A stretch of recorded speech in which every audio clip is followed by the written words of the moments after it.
Welcome to The Explainer. Today, we're diving into a massive cosmic storybook journey of the soul, pulled directly from ancient Hindu scriptures.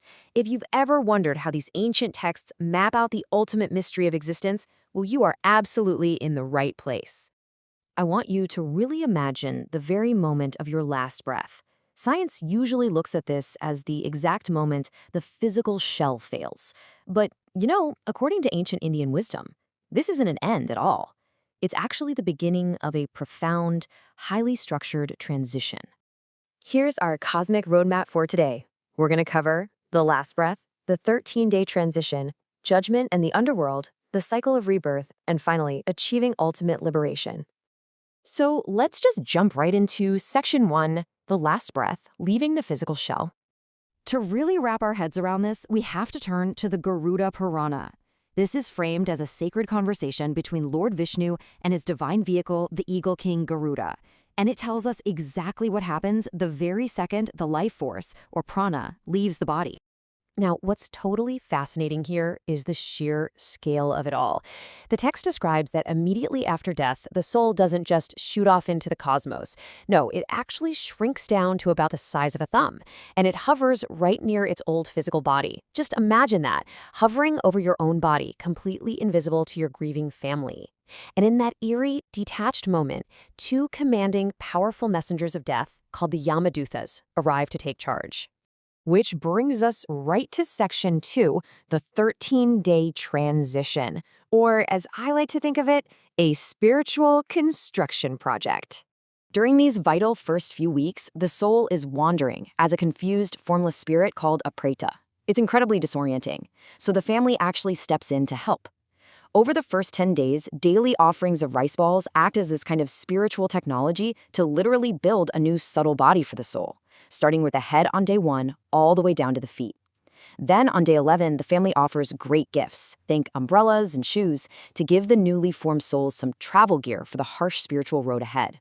On day 12, a pivotal ritual officially elevates the soul from a wandering ghost to an honored ancestor. And finally, day 13 is all about closure, with a massive community feast sending one last burst of positive energy to fuel the soul on its way. Okay, Section 3, Judgment and the Underworld, the Court of Yama.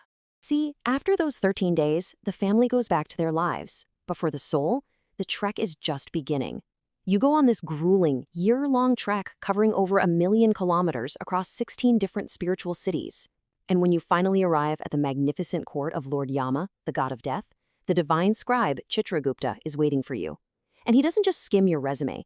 He reads out a wildly detailed, permanent cosmic record of every single action, every secret thought, every act of kindness, and every mistake you ever made. Based on that permanent record, Lord Yama neutrally assigns the soul to one of 28 temporary hells, known as Naraka. And what's crazy is how the punishment mathematically matches the severity of the earthly sin. If you grabbed other people's wealth, you go to Temesra, to be bound and starved. If you cooked animals alive, you go to Kumbhipaka, to be boiled in oil for as many years as there were hairs on your victims. It is a strictly literal, uncompromising system of cosmic cause and effect. But remember, these realms are temporary. Which leads us to Section 4, the cycle of rebirth, the mechanics of karma. Once the cosmic debt is paid, the soul has to return to the earthly plane. And the Bhagavad Gita gives us this mind-boggling number to explain this cycle of samsara, 8,400,000. That's the staggering number of life forms, plants, animals, insects, that a soul must journey through before it attains the incredibly rare human form all over again. So what exactly drives this massive 8.4 million step journey? Well, it's the strict physics of karma. And karma actually operates across our lifetimes in 4 very distinct ways. Think of Sanchita as your entire cosmic bank account of past actions, all stored up like seeds. Prarabdha, that's just the small portion of that karma you're meant to experience in your current life. But listen, you aren't just a victim of your past. Kriyamana is the brand new karma you're creating right now with your current actions. And Agami is the future karma generated from your present intentions. It's this continuous, dynamic loop. The crucial point the Bhagavad Gita makes here is actually beautifully simple. Death is literally just changing clothes. You toss out an old, worn-out garment, and you put on a new one. The physical body breaks down, sure, but the core identity, the eternal soul, remains completely untouched by the fire, water, or earth that reclaims the shell. Which brings us to Section 5, Achieving Ultimate Liberation, the Final Destination. Because let's face it, putting on new clothes 8 million times sounds totally exhausting, right? So how does a soul escape this endless loop? The ancient Upanishads clearly lay out two distinct paths after death. There's the path of darkness, taken by those who die with unfulfilled material desires. They go to a lunar realm, enjoy the fruits of their good deeds, and then, return to Earth. But then there's the path of light.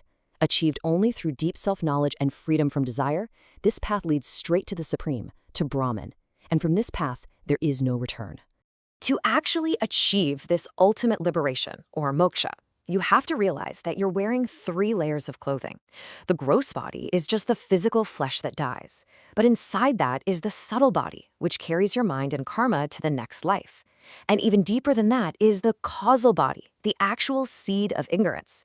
True liberation requires dissolving not just the physical body, but the subtle and causal bodies as well, literally stripping away all of your karmic baggage. So how on earth do we do that? The Mundaka Upanishad gives us this incredible analogy. Imagine 2 birds on a single tree. One bird is frantically eating the sweet and bitter fruits of the tree. That represents our individual soul, constantly chasing pleasures and reacting to pains in the material world. But right next to it is a second bird, the divine watcher, the supersoul, simply observing without any attachment. True liberation happens when we shift our consciousness, when we stop identifying with that frantic bird eating the fruits, and we align ourselves with the silent, divine watcher within. And what's truly mind-blowing here is the concept of the Jivan Mukta. You don't actually have to wait until you die to be free.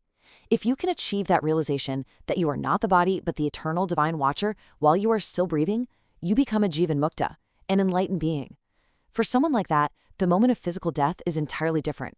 There's no subtle body traveling to the underworld. The drop simply merges back into the ocean, never to return to the cycle of rebirth. And that leaves us with a pretty powerful final thought. Understanding this incredibly detailed cosmic framework from the Hindu scriptures isn't just about satisfying our curiosity about the afterlife. It completely changes the weight of our everyday choices right now. If every action, every thought, and every intention is a seed that will eventually grow, how does that change the way you're going to act today? Just a little something to think about as you go about your day. Thanks for joining me for this explainer, and I'll catch you in the next one.